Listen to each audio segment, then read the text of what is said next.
আপনি স্রেফ চিন্তা করেন যে একজন বোর্ড প্রেসিডেন্ট তিনি রাতে বাসায় গিয়ে টিভিতে খবর দেখতেছেন, ঢাকায় বসে তিনি খবর দেখতেছেন যে তিনি অস্ট্রেলিয়ার উদ্দেশ্যে ফ্লাই করছেন। পরদিন সকালে তিনি তার অফিসে গেছেন। অফিস মানে মিরপুর স্টেডিয়াম। সেখানে তার সাংবাদিকরা জিজ্ঞেস করতেছে যে বুলবুল ভাই, আপনি নাকি অস্ট্রেলিয়া চলে গেছেন। তো লোকটা অবাক হয়ে বলতেছে যে আপনার কি মনে হচ্ছে আমি এখন কোথায়? আমি কি অস্ট্রেলিয়ায় না ঢাকায়? মানে এটা কমেডি অফ এরর এবং বুলবুল ভাইয়ের অসহায়ত্ব এবং একাকিত্বের চরমতম একটা পয়েন্ট। আপনার কাছে পুরো দৃশ্যটা ফানি মনে হবে, আমার কাছে খুব ফানি মনে হচ্ছে যে এরকম মহিরুহ টাইপের একজন মানুষকে বলতে হচ্ছে যে আপনার কি মনে হয় আমি কোথায়। এটা তো বিরাট ফানি, একের সঙ্গে এটা বিরাট ট্রাজেডিও।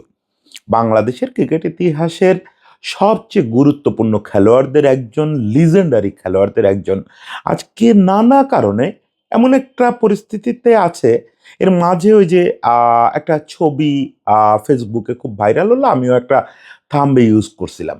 যেদিন খেলোয়াড়দের ও চলতেছিল, ধর্মঘট চলতেছিল, উনি বিপিএল এর উইকেটের পাশে একা দাঁড়ানো, ওই ভর করে, খুঁটিতে ভর করে একা দাঁড়ায় আছেন, হাতে একটা ফোন, মানে একবার শূন্য দৃষ্টিতে দাঁড়ায় আছেন। বুলবুল ভাই একা, কোনো সন্দেহ নাই। বুলবুল ভাই একা হয়ে গেছেন, বুলবুল ভাই ট্রাজিক হয়ে গেছেন। হিরো না ভিলেন সে আলোচনা আমরা করব। ট্রাজিক হিরো হয়েছেন না ট্রাজিক ভিলেন হয়েছেন, খানিকটা কমেডির পাত্র হয়ে গেছেন, এবং বাংলাদেশের ক্রিকেট ইতিহাসে সম্ভবত সবচেয়ে টার্ময়েলের মধ্যে পড়া বোর্ড প্রেসিডেন্টে পরিণত হয়েছেন। এত বড় টার্ময়েলও এর আগে কোনো বোর্ড প্রেসিডেন্টকে দেখতে হয় নাই। এরকম ভয়ানক একটা অবস্থা, বিশ্বকাপ বয়কট, দেশের ক্রিকেটে স্থবির হয়ে যাবে কিনা, ফান্ডে টানাটানি হইতে পারে, বোর্ড ডিরেক্টররা সবাই যার যার মতো আউল ফাউল আচরণ করতেছে, ক্রিকেটাররা যা খুশি তাই করতেছে, তাকে নিয়ে যা খুশি তাই বলতে পারতেছে লোকজন। মানে এর চেয়ে একাকিত্ব, এর চেয়ে অসহায়ত্ব আমি আজ পর্যন্ত বাংলাদেশের ক্রিকেটের কোনো লিডারশিপে থাকা কোনো ক্যারেক্টারে দেখি নাই। এখন বুলবুল ভাইয়ের এই পরিণতিটা কেন হলো? এটা সাদা কথায় অনেক রকম উত্তর দেওয়া যায়। কেউ বলবে ষড়যন্ত্রের শিকার, কেউ বলবে পরিস্থিতি সামলাতে না পারা, কেউ বলবে অতিরিক্ত উচ্চাভিলাষ। আমি বলবো এখানে অনেকগুলো জিনিস ব্লেন্ড হয়েছে, অনেকগুলো জিনিস। সেখানে শুরুটা বুলবুল ভাইয়ের ভুল দিয়ে হয়েছে, কিন্তু শেষ পর্যন্ত যেটা হচ্ছে এটা সম্ভবত বুলবুল ভাই কল্পনা করতে পারে নাই যে এই পরিমাণে পিঠে ছুরির আঘাত সহ্য করতে হবে। তো আমি আসলে একটু পুরো স্টোরিটা ভিউয়ারের জায়গা থেকে বলি।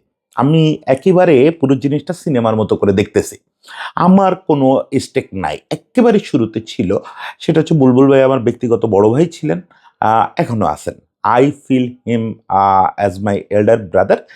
কিন্তু উনি আমার উপর বিরক্ত আছেন।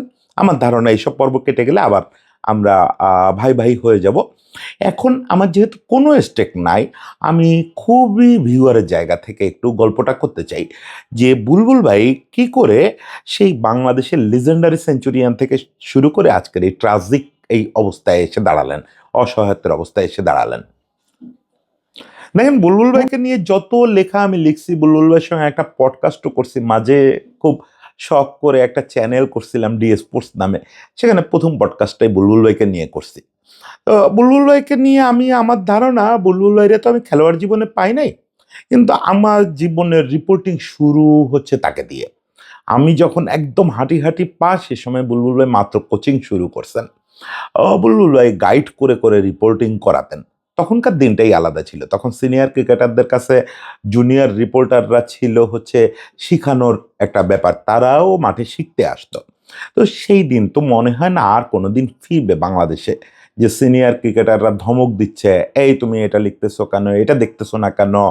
একজন রিপোর্টার যদি ফোকাস হারায় ফেলে, খেলা চলতেছে, সিনিয়র ক্রিকেটাররা বলতেছে এই তুমি এই বলটা মিস করলা কেন, তাইলে তুমি কি লিখবা, আসল জিনিস তো মিস করে গেছে। শোনো আমি বলি, সেই দিন আহারে, বুলবুল ভাই, ফারুক ভাই এখনো ধমক দিয়ে কথা বলে আমারে। কারণ তার ওই অভ্যাসটা যায় নাই, যে সেই ছোটবেলায় দেখছে দেবুরে অনেক কিছু শিখাইতে হয়েছে, এখনো সেই ধমক দিয়েই কথা বলে। এটা এদের জেনারেশনের মধ্যে ছিল, বা যারা খুব শান্ত আকরামার মতো, তারাও অনেকভাবে অনেক কিছু শিখাইছে। এটা তো ইহজীবনে ভুলতে পারবো না যে এই যে সাংবাদিকতায় যা কিছু শিখছি তার সিংহভাগ এই সাবেক ক্রিকেটারদের কাছ থেকে শিখছি, সিনিয়র ক্রিকেটারদের কাছ থেকে। তো সেই টাইমটা দেখছি, কিন্তু বারবার লিখছি যে বুলবুল ভাই আমাদের কলম্বাস, বুলবুল ভাই আমাদের চার্লস ব্যানারম্যান। দেন চার্লস ব্যানারম্যান বা কলম্বাস বলেও বুলবুল ভাইয়ের যে ক্রিকেটীয় কৃতিত্ব এটারে বর্ণনা করা যায় না। বিস্তারিত না বলি, বিস্তারিত বলতে গেলে একটা পর্ব আসলে শুধু সেটা নিয়েই বলা দরকার। শুধু বলি যে কোনো রকম কোনো 4 দিনের ম্যাচও খেলার অভিজ্ঞতা ছাড়া একটা দল ইন্ডিয়ার বিপক্ষে প্রথম টেস্ট খেলতে নামলো। নেমে সেই দলের যে লোকটা একাদশে চান্স পাবে কিনা এ নিয়েই বিতর্ক চলতেছিল, সেই লোকটা 145 রানে একটা ইনিংস খেললো, 8 ঘন্টা 55 মিনিট, অলমোস্ট 9 ঘন্টা ব্যাটিং করলো, যেটা আন্তর্জাতিক বিচারে ভয়ানক একটা ব্যাপার। এবং চার্লস ব্যানারম্যান পৃথিবীর ইতিহাসে প্রথম টেস্ট সেঞ্চুরিয়ান। তারপরে আর কোনো ব্যাটসম্যান এই অভিষেক টেস্টে, দেশের অভিষেক টেস্টে এত বড় ইনিংস খেলতে পারে না। ফলে প্রথম দিনই কলম্বাসের মতো করে শুরু করলো। এরপরে দেখেন চীনে ক্রিকেট ছড়ানো থেকে শুরু করে নতুন নতুন হেন কোনো কাজ নাই বুলবুল ভাই করে নাই। বুলবুল ভাই খেলা আর খুব বেশি দিন চালাতে পারেন নাই, সেটা একটা ইনজাস্টিসও হয়েছে তার প্রতি। বুলবুল ভাই বেশ ভালোই ছন্দে ছিলেন, কিন্তু হুট করে তার দল থেকে বাদ দিয়ে দেওয়া হলো। বুলবুল ভাইয়ের মেন্টরশিপে বাংলাদেশে এক গাদা ক্রিকেটার পথ খুঁজে পাইছে। আশরাফুল মাশরাফিরা এক গাদা ক্রিকেটার বুলবুল ভাইয়ের মেন্টরশিপে, বুলবুল ভাইয়ের কোচিংয়ে পথ খুঁজে পাইছে। এদেশেও ছোটোখাটো কিছু ইট রেখেই দেশ ছাড়ছিলেন। টানা 3 বার আবাহনীরে চ্যাম্পিয়ন করছেন। মোহামেডানে সারা জীবন মোহামেডানে চ্যাম্পিয়ন করছেন ব্যাট হাতে, কোচিংয়ের শুরুটা করছেন টানা 3 বার আবাহনীরে চ্যাম্পিয়ন করে। এরপরে চলে গেলেন এশিয়ান ক্রিকেট কাউন্সিল, সেখান থেকে আইসিসি, প্রত্যেক জায়গায় ছাপ রাখছেন। এক্সপার্ট হিসাবে ছাপ রাখছেন, সংগঠক হিসাবে ছাপ রাখছেন। সংগঠক হিসাবে ধরেন চীন থেকে শুরু করে পৃথিবীতে আজকে যেসব নতুন দেশে আপনি ক্রিকেট খেলতে দেখেন, এই বিশ্বকাপে অনেকগুলো নতুন দেশ আছে যে দেশগুলো ক্রিকেট শিখছে এই আমিনুল ইসলাম বুলবুলের কাছ থেকে। এই যে জাপানের একটা ছেলে এখন দুর্দান্ত খেলতেছে, আমি নিশ্চিত ওর শুরুর গল্পে কোথাও না কোথাও আমিনুল ইসলাম বুলবুল আছে। এরকম প্রচুর ওমান টোমান যারা এখন ক্রিকেট খেলতেছে, এগুলো আমিনুল ইসলাম বুলবুলের হাতে করে ছড়ায় দেওয়া। এই যে আফগানিস্তান একটা শক্তি হয়ে গেছে, আফগানিস্তানের সবগুলো হাই পারফরমেন্স সেন্টারের মাস্টার ডিজাইনিংটা বুলবুল ভাই করে দেওয়া। আফগানিস্তানের ক্রিকেট স্ট্রাকচারটাই বুলবুল ভাই ডিজাইন করা। ফলে বুলবুল ভাই একটা বিরাট এক্সপার্ট, বিরাট এক্সপার্ট, আমাদের জন্য অকল্পনীয় একটা ব্যাপার। এই উচ্চতায় আমি আবারও বলি, অনেকে তর্ক করেন এই উচ্চতায় বাঙালি কোনো সন্তান ক্রিকেট এক্সপার্টের জায়গায় এর আগে পরে পৌঁছায় নাই, পৌঁছায় নাই। কিন্তু ওই যে দ্য প্যাট্রিয়ট কবিতার সেই দৃশ্য, যে ট্রাজিক একটা ফল হয়, এইসব যে প্যাট্রিয়ট হিরো এদের একটা ট্রাজিক ফল হয়, সেই ফলটার পথও কিন্তু এই যে পতনটা বুলবুল ভাই তৈরি করলো। দেখেন, বুলবুল ভাইকে বাংলাদেশ বহুদিন ধরে চাচ্ছিল।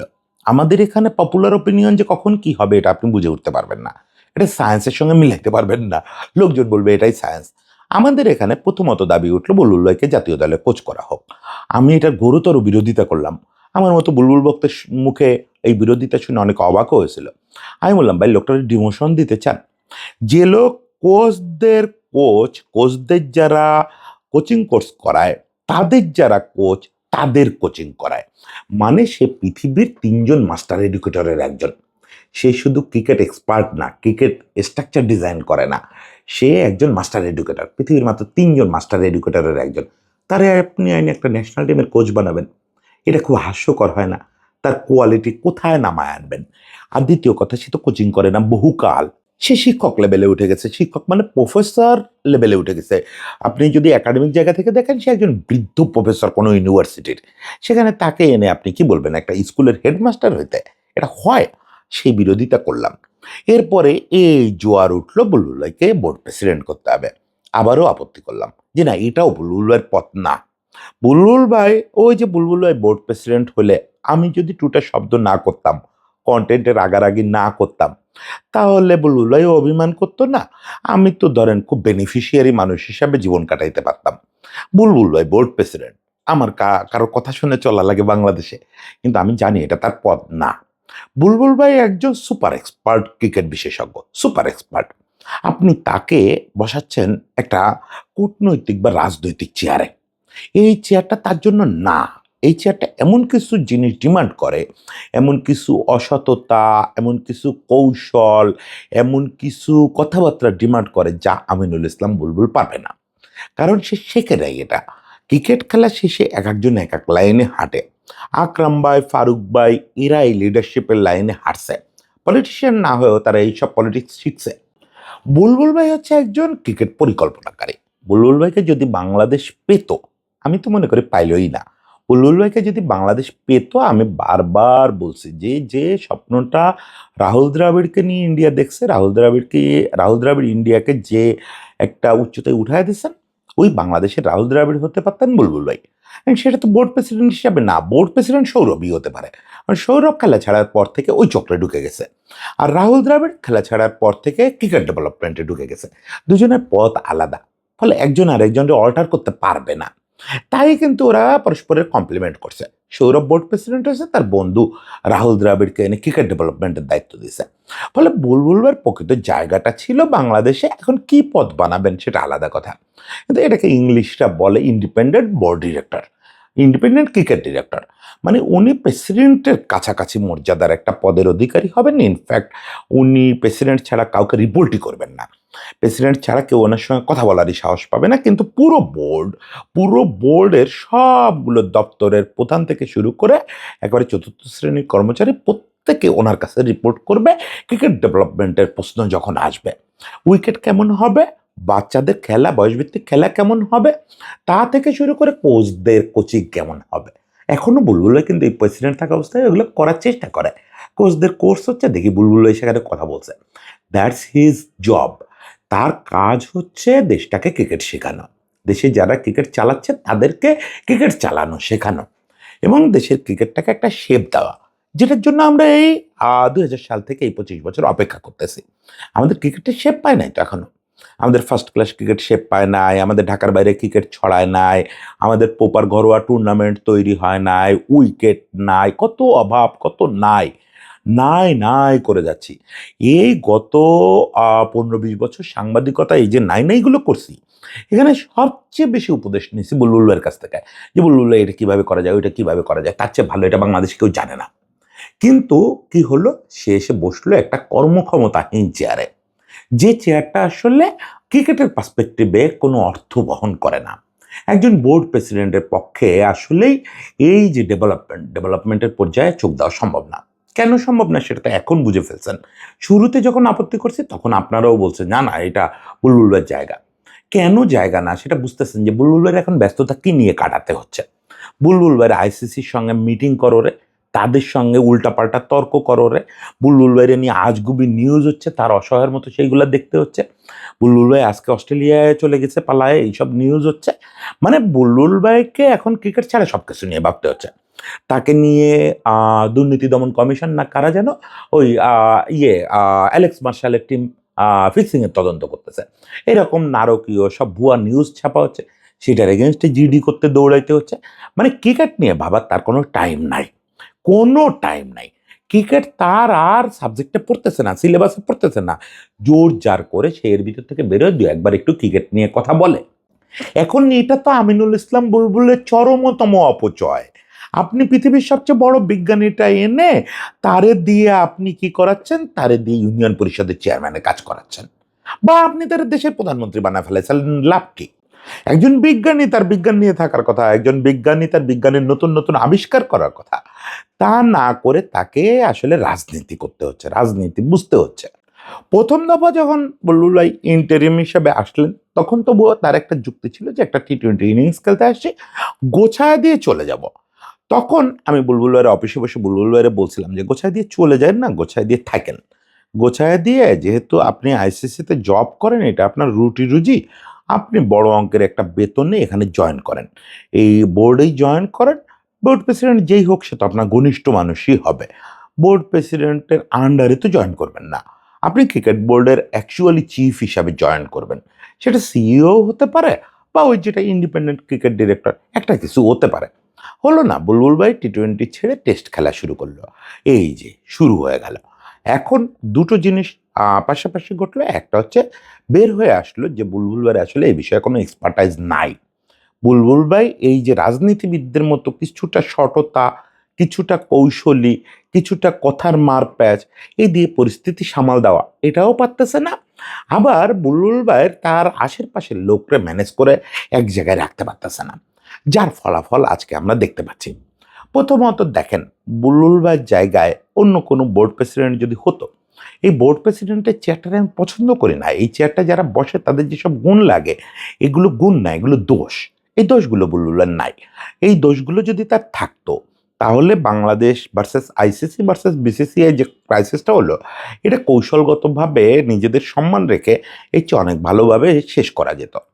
কারণ কি, এই যে উপদেষ্টা সরকার, এই উপদেষ্টা সরকার পপুলিস্ট সরকার, ফলে এরা পাবলিক দাবি মেনে নিয়ে অনেক কিছু দ্রুত করতে বলবে, এটা এখনই করে ফেলেন। কিন্তু একজন বোর্ড প্রেসিডেন্টের কাজ ওটা এখনই করে ফেলান না। একজন বোর্ড প্রেসিডেন্ট ওই কাজটাই করবেন যখন ভারত থেকে মুস্তাফিজরে অপমান করে বের করে দেওয়া হয়েছে, তখন আমরা আলটিমেটলি ওইটাই আমাদের লাস্ট পদক্ষেপ, যে আমরা বিশ্বকাপে খেলবো না যদি আমাদের ভেন্যু না বদলায় দেওয়া হয়। কিন্তু প্রথম দিন ওইটা বলবো না। এটা আশরাফুল ভাই একটা ইন্টারভিউতে বলছেন, যে এই যে নো রিটার্ন পয়েন্ট থেকে নেগোসিয়েশন শুরু করা, এটা হচ্ছে মারাত্মক কূটনৈতিক বিপর্যয়। এখানেই আমরা যাব। আমরা বলবো শেষ পর্যন্ত যে আমরা আমাদের ভেন্যু বদলায় দেন, তা নাহলে আমরা ইন্ডিয়া খেলবো না। তার আগে ওদের মুখ থেকে এইসব কথা বের করতে হবে, যে কেন মুস্তাফিজকে তারা সিকিউরিটি দিতে পারলো না, কেন তারা ইন্ডিপেন্ডেন্ট একটা সিকিউরিটি অ্যাসেসমেন্ট করাতে পারলো না। এই ব্যর্থতাগুলো তাদের মুখ থেকে বের করার পরে আমরা ওই কথা বলতাম যে না, আমরা শ্রীলঙ্কা ছাড়া তাহলে খেলবো না। তখন আমাদের কথা শোনার জন্য অনেক লোক অস্থির হতো, অনেক লোক আমাদের কথারে গুরুত্ব দিত। সেই কৌশলগুলো বুলবুল ভাই প্রয়োগ করতে পারেন নাই। এখান থেকে আসিফ নজরুল স্যার বলছেন, উনি ওইটা ইভেন উনি টেম্পারও হারায় ফেলছেন ইয়েতে আইসিসি সবাই টেম্পারও হারায় ফেলছেন। এটা একটা কূটনীতিবিদদের বৈশিষ্ট্য না। একজন কূটনীতিবিদ, তার সামনে যদি তাকে গালিগালাজও করা হয়, সে হাসি হাসি মুখে একটা পাল্টা দাবার চাল দেবে। এই যে কাজটা, এই কাজটা পলিটিশিয়ানদের, এই কাজটা কূটনীতিবিদদের, মানে এই কাজটাই ঘাঘু লোকেদের। বুলবুল ভাই ঘাঘু লোক না। বুলবুল ভাই সরল সোজা ক্রিকেটের লোক। ফলে সে যেখানে রাগ হওয়া উচিত, আমি হইলে রাগ হবো, আপনি হইলে রাগ হবেন, বুলবুল ভাইও রাগ হয়ে গেছে। তাহলে তার বোর্ড প্রেসিডেন্ট হতে পারলেন না। আমি আপনি তো বোর্ড প্রেসিডেন্ট না, বুলবুল ভাই তো বোর্ড প্রেসিডেন্ট। এইটা একটা ব্লান্ডার হয়ে গেছে, যে বুলবুল ভাই পুরো ইকোসিস্টেমটা যেটা, এটার ভিতরে ঢুকতে পারে না। আরেকটা জিনিস কি, এটা একটু বলতে খারাপ লাগে, বুলবুল ভাই এই বোর্ডে যেদিন জয়েন করছে, তার আগের দিনও সে আইসিসির কর্মচারী ছিল, চাকরিজীবী ছিল, এবং সেটা কিন্তু মারাত্মক উচ্চ পদ না, একটা ডেভেলপমেন্ট কমিটির ম্যানেজার। এখন আইসিসি প্রেসিডেন্ট বা বোর্ড মেম্বার, এদের সঙ্গে যদি তুলনা করেন, তাহলে ডেভেলপমেন্ট কমিটির ম্যানেজার কিন্তু বেশ নিচু সারির একজন কর্মী। এখন বুলবুলের ভিতরে ওই ইনফিনিটি কমপ্লেক্সও নিশ্চয়ই কাজ করে, যে কালকে যাকে আমার স্যার বলতে হয়েছে, কালকে যার অর্ডার মতো আমাকে চলতে হয়েছে, আজকে আমি কি করে তার সঙ্গে তর্ক করি। এটা হয়তো তার ভিতরে কাজ করছে বা করে নাই, এটা আমার কাছে ব্র্যাকেট একটা প্রবলেম মনে হয়েছে। এর সঙ্গে আর একটা ভয়াবহ বিপর্যয় হলো, সেটা হচ্ছে ম্যান ম্যানেজমেন্ট করতে না পারা এবং পেছনে ছুরি খাওয়া, পেছন থেকে ছুরি খাওয়া। এই জিনিসটা বুলবুল ভাইরে কার্যত শেষ করে দিল। এইসব ইকোসিস্টেমের প্রবলেম, এগুলো হয়তো এত বড় হয়ে উঠতো না যদি তার বোর্ড এবং তার প্লেয়াররা তার পাশে থাকতো। এখন আমি যে বারবার বলি বুলবুল ভাই ওই চেয়ারে বসার কথা না, যোগ্য না, এ কথা কিন্তু আমি বলতেছি না, বুলবুল ভাইয়ের জন্য ওই চেয়ারটা না। সেক্ষেত্রে বোর্ড প্রেসিডেন্ট হিসেবে বুলবুলের যে কাউন্টার পার্ট ছিল তামিম, সেও তো বোর্ড প্রেসিডেন্ট হওয়ার মতো না। আমি ওই যে যোগ্য নয় কথা বলতেছি না, তামিম আরও অনেক বড় কিছুর জন্য যোগ্য হয়তো, কিন্তু বোর্ড প্রেসিডেন্ট না। বোর্ড প্রেসিডেন্ট এই সময় কে হতে পারতেন? আলী আসগর লবি হতে পারতেন, আশরাফুল ভাই হতে পারতেন, যাদের ওই দক্ষতা ওই লেভেলে তারা প্রুভ করে আসছেন আগে পরে। তো তামিমও তো একজন সদ্য সাবেক ক্রিকেটার। তামিমেরও এই যে গোলমেলে পরিস্থিতি, এই পরিস্থিতিতে তো পড়লে তামিম আরও বাজে অবস্থা করতো। যে আবেগী ছেলে এবং যে রকম পরিমাণে ইমোশনে চলে, এই যে একটা টালমাটাল পরিস্থিতি হচ্ছে, আরও ভয়ঙ্কর করতো। ফলে এই দুজনের কেউই বোর্ড প্রেসিডেন্ট হওয়ার কথা না। সেক্ষেত্রে তামিম বা বুলবুল ভাই কেউই বোর্ড প্রেসিডেন্ট হলে খুশি হওয়ার কিছু ছিল না, ইচ্ছে ভালো কিছু হইতো না। কিন্তু সে তামিমকে হারাইতে আবার রাষ্ট্রের তরফে যে কাজগুলো করা হলো সেটা বোর্ডের নির্বাচনকেও প্রশ্নবিদ্ধ করলো। একগাদা কাউন্সিলরকে অবৈধ ঘোষণা করা হলো, অমুক তমুক, যে জন্য এখন কথায় কথায় তামিম সহ সকলে বিএনপিপন্থী সকলে বলতে পারতেছে যে এটা একটা অবৈধ বোর্ড। টু সাম এক্সটেন্ট আসলেও তাই। আপনি যখন এটা নিয়ে চুলচেরা বিচারে বসবেন তখন দেখবেন যে এটাকে আপনারও অবৈধ বোর্ড মনে হবে, অন পেপার এটা অবৈধ বোর্ড। এখন এই অবৈধ বোর্ড বা বৈধ বোর্ড যেটাই বলি, এই বোর্ডটা নির্বাচন করতে গিয়ে আরেকটা খারাপ কাজ করছে। সেই খারাপ কাজটা করা হয়েছে ওই সময়ের ক্রীড়া উপদেষ্টা তার মন পছন্দ প্রচুর লোক বোর্ড ডিরেক্টর বানায় ফেলছেন, যারা ক্রিকেটের সঙ্গে বা এই সিঙ্ক্রোনাইজড না পরস্পরের সঙ্গে। ফলে কি হচ্ছে যে কিছু লোকজন তারা ক্রিকেট বোর্ডে চলে আসছেন, কখনোই ক্রিকেট পলিটিক্স, ক্রিকেট কালচার এগুলো বোঝেন নাই। অহরহ উল্টাপাল্টা কথা বলতেছেন। আমাদের এখানে তো সাংবাদিকতা এখন যেটা সবাই চোখে দেখে, এটা তো আসলে সাংবাদিকতা না। সাংবাদিকতা মেইন স্ট্রিম যারা করে তারা মোর দ্যান এনাফ, তারা যথেষ্ট ভালো করে। কিন্তু এই যে কন্টেন্ট জার্নালিজম, ভিউ জার্নালিজম, এর ফলে যেটা হয়েছে ক্রিকেট বোর্ড থেকে যে কেউ, আমিও যদি কোটটাই পরে বেরোই আমার সামনেও 5টা রেকর্ডার, 5টা বুম, 5টা ক্যামেরা চলে আসবে। এই জায়গাগুলোতে এরা নিজেদের সামলাইতে পারতেছে না। এরা ঘরে যেসব কথা বলে ডাইনিং টেবিলে বা চার দোকানে যেসব কথা বলে, চার দোকানে তো টঙের দোকানে এরা বসে না, বড় লোক মানুষ, কফি শপে যেসব কথা বলে সেগুলো মিডিয়ার সামনে বলে ফেলতেছে। এবং আরও ব্লান্ডার হচ্ছে, বোর্ড ডিরেক্টররা কেউ ফিক্সিংয়ে জড়িত বলে রেকর্ডিং ফাঁস হচ্ছে, কেউ আউল ফাউল কথা বলতেছে, কেউ বোর্ড প্রেসিডেন্টের সামনে মারামারি করতেছে। মানে ইটস বিকাম এ সার্কাস। তার মানে এই যে পুরো যে টিমটা নিয়ে তার কাজ করার কথা, সেই টিমটা খুব হতাশাজনকভাবে তারে একারে এখানে রেখে নিজেরাই পাশে সার্কাস করতেছে। মানে ইটস লাইক ওই আগে আমরা টিভিতে এক ধরনের দেখতাম, কমেডি শো দেখতাম, ওগুলোর কি বলে যে থ্রি স্টুডেন্টস টাইপের, যে ফ্যামিলির যিনি প্রধান তিনি মুখ কালো করে এক কোনায় দাঁড়ায় আছেন, বাকি ভিতরে বাচ্চারা বউরা সবাই মিলে মারামারি করতেছে, এরকম একটা অবস্থা। আর 2-3 জন যাদের উপরে ভরসা করা যেত তাদের নামে আবার নানা রকম কিচ্ছা কেলেঙ্কারি ছড়ায় পড়ছে, ইনক্লুডিং ফাইম ভাই, অমুক তমুক। শুধু ফারুক ভাই দেখি নির্জীব অবস্থায় আছে। আমি জানি না ফারুক ভাই বুলবুল ভাইকে সাপোর্ট দিচ্ছে কিনা এই অবস্থায়। মানে ইন হাউস সে ভয়ানক একটা কর্নার্ড অবস্থায় আছে, তার পাশে কার্যত কেউই নাই। তাহলে কে থাকতে পারতো? ক্রিকেটাররা থাকতে পারতো। ক্রিকেটারদেরও সে ম্যানেজ করতে পারলো না, বা তার হয়ে যে কেউ ম্যানেজ করে দিবে সেটাও করলো না। তারা তো সবাই ওইসব কাজে ব্যস্ত, মারামারি আউল ফাউল কথায় ব্যস্ত। তাহলে ক্রিকেটারদের কি হলো? ক্রিকেটাররা আবার একটা পলিটিক্সের অংশ হয়ে গেল। তারা আবার এইটা নিয়ে আমি খুব বেশি মন্তব্য করতে চাই না, কারণ সংগঠকরা বা সাবেক ক্রিকেটাররা, মানে আমাদের বুলবুল ভাইদের জেনারেশন, এরা শত মন্দ কথা বলার পরেও সেটা সহ্য করতে পারে, সেটা শুনতে পারে। কিন্তু এই সময়ের ক্রিকেটাররা আসলে সমালোচনাও শোনা তাদের জন্য কঠিন হয়। ফলে আমি তাদের খুব একটা সমালোচনা করি না, কিন্তু সারা দেশের লোক বুঝলো যে তারা একটা পলিটিক্যাল পার্ট হয়ে গেল। তারা বুলবুলের সাইজ করার জন্য ব্যস্ত হয়ে উঠলো। আরে ভাই, বুলবুল ভাই তো এমনিই সাইজ। বুলবুল ভাই, মানে আমি সেই সময় ফেসবুকে স্ট্যাটাস লিখছি যে এই মরা কেন মারেন? বুলবুল ভাই যে বিপদের মধ্যে আছে, বুলবুল ভাই 2 দিন পরে আপনারা এই বোর্ড ভেঙে দেওয়ার চেষ্টা করবেন। আজকে লোকটার উপর দিয়ে যা যাচ্ছে, অস্ট্রেলিয়ার মোটামুটি বিলাসী জীবন ছেড়ে এসে এখানে 12,000 টাকার একটা ফ্ল্যাটে থাইকা, লোকটার দিন নাই রাত নাই, 24 ঘন্টা। যাই হোক, লোকটার উপর দিয়ে তো রোলার যাচ্ছে। রাতের বেলায় বাসায় ফিরতেছে রাত 3টার সময়, ফিরে টিভি ছেড়ে দিয়ে শুনতেছে বুলবুল পালায় গেছে। এই পরিস্থিতির ভিতর দিয়ে লোকটা যাচ্ছে। এরপরে আর তার বিপক্ষে লাগার দরকার নাই রে ভাই। এরপরে আর তারে নিয়ে এইসব নোংরামি করার দরকার ছিল না। ক্রিকেটাররা সেটাতেও নামলো। ক্রিকেটাররা ভুলেই গেল যে তাদেরই বড় ভাই। মানে আমি বড় ভাই হিসাবে বুলবুল ভাইরে যেই জায়গায় রাখি, সব কিছুর পরেও বুলবুল ভাই এখানে এসে দাঁড়াইলে তো আমার মাথা নিচু করেই দাঁড়াইতে হবে, তাই না? ফারুক ভাই দাঁড়াইলে, আকরাম ভাই দাঁড়াইলে, যেই হোক, আমার কাছে তো এরা মানে বড় ভাইয়ের চেয়ে বেশি কিছু। সেই রেসপেক্টটা বেশি থাকা উচিত ছিল তো ক্রিকেটারদের। পরিস্থিতি যাই হোক, ক্রিকেটারদের উচিত ছিল এসব পলিটিক্সের অংশ না হয়ে বুলবুল ভাইকে সাপোর্ট করা, যে ভাই বিপদে পড়ে গেছেন। এখন তো আর মূল তর্ক করলে কাজ হবে না যে আপনি কেন প্রেসিডেন্ট হয়েছেন, অমুক তমুক, এগুলো তো হয়ে গেছে। কিন্তু এখন ইমিডিয়েট এটা তো জাতীয় বিপদ, এখন আমরা আপনার পাশে আছি। এই ফিলটা অন্তত দেওয়া উচিত ছিল লোকটারে। এই ফিলটা অন্তত দেওয়া উচিত ছিল। এই জায়গাটা, আমি এই কষ্টটা ভুলতে পারবো না কোনোদিন। বুলবুল ভাই এই পদে থাকার লোক কি লোক না, এ তর্ক করার সুযোগ আমরা সারা জীবন পাবো। বুলবুল ভাই স্রষ্টা করলে আরো বহুদিন বেঁচে থাকবেন। বুলবুল ভাইয়ের সঙ্গে সামনাসামনি বসে সব তর্ক করব আমরা, কিন্তু চরমতম বিপদের সময়, জাতীয় বিপর্যয়ের সময় তাকে ছেড়ে গিয়ে তাকে ব্ল্যাকমেইল করা, এই যে খেলাবন্ধ করে, এই কষ্ট আমি জীবনেও ভুলতে পারবো না। এই পলিটিক্স যারা করলেন তাদের নাম কিন্তু ইতিহাসে নোংরাভাবে লেখা থাকবে। বুলবুল ভাইয়ের নাম হয়তো ব্যর্থতার তালিকায় লেখা থাকবে। যদি ব্যর্থ ক্রিকেট সংগঠকদের তালিকা করেন সেখানে বুলবুল ভাইয়ের নামে 1 নম্বরে লেখা থাকতে পারে, তাতে খুব একটা লজ্জা নেই। ব্যর্থতায় জীবনের লজ্জা না, কিন্তু নোংরামি জীবনের খুব বড় লজ্জা। যারা নোংরামির তালিকায় নাম লেখালেন এদের নাম কখনো মুছবে না। যাই হোক, এন্ড অফ দি ডে বুলবুল ভাইয়ের এই জবটা একটু হলেও সহজ হইতে পারতো।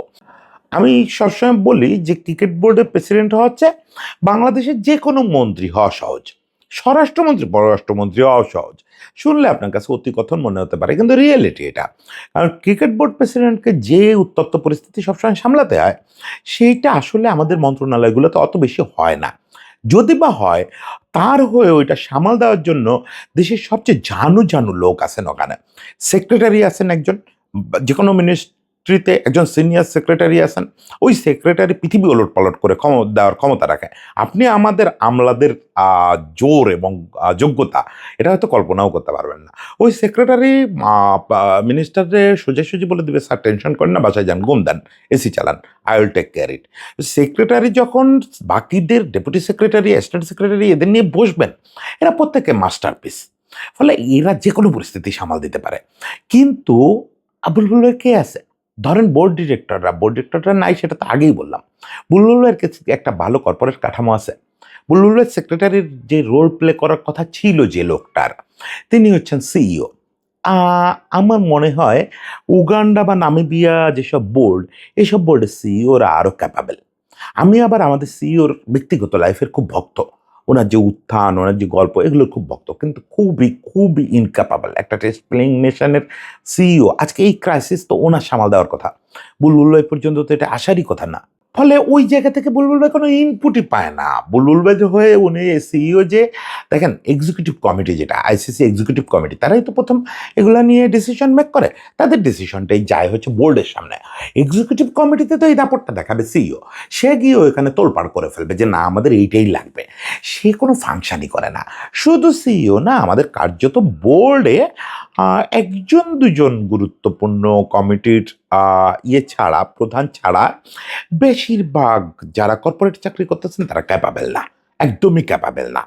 এরকম একটা মহিরুহ বোর্ড, যাদের ব্যাংকে 1500 কোটি টাকা আছে, যারা পৃথিবীর 3য় বৃহত্তম মার্কেটের মালিক, এবং যাদেরকে লড়াই করতে হয় ভারত, পাকিস্তান, অস্ট্রেলিয়া, ইংল্যান্ডের মতো বোর্ডের সঙ্গে, তাদের বোর্ড সামলানোর মতো একজনও ক্যাপাবেল লোক তেমন আমি দেখি না। তা থাকলে আবার বুলবুলের লাইফটা ইজি হয়ে যেত। তখন আর এই বিষয়গুলো এত বেশি সামনেই আসতো না যে বুলবুল ভাই এই জগতের লোক না। তবে এন্ড অফ দি ডে এই মুহূর্তে আমি বলবো বুলবুলের পাশে থাকা ছাড়া কারোর আসলে, যদি ক্রিকেটকে আমরা ভালোবাসি, যদি ক্রিকেটের মঙ্গল চাই, আপাতত বুলবুলের পাশে থাকতে হবে। একটা সময় আমরা নিশ্চয়ই বুলবুল ভাইয়ের সামনাসামনি এসব প্রশ্ন করব যে বুলবুল ভাই আপনি এই ভুল কেন করছিলেন, আমার কাছে ভুল মনে হয়েছে, আপনি ব্যাখ্যা দেন। এগুলো একদিন করব, 50 বছর পরে করব, বুলবুল ভাই 50 বছর বেঁচে থাক।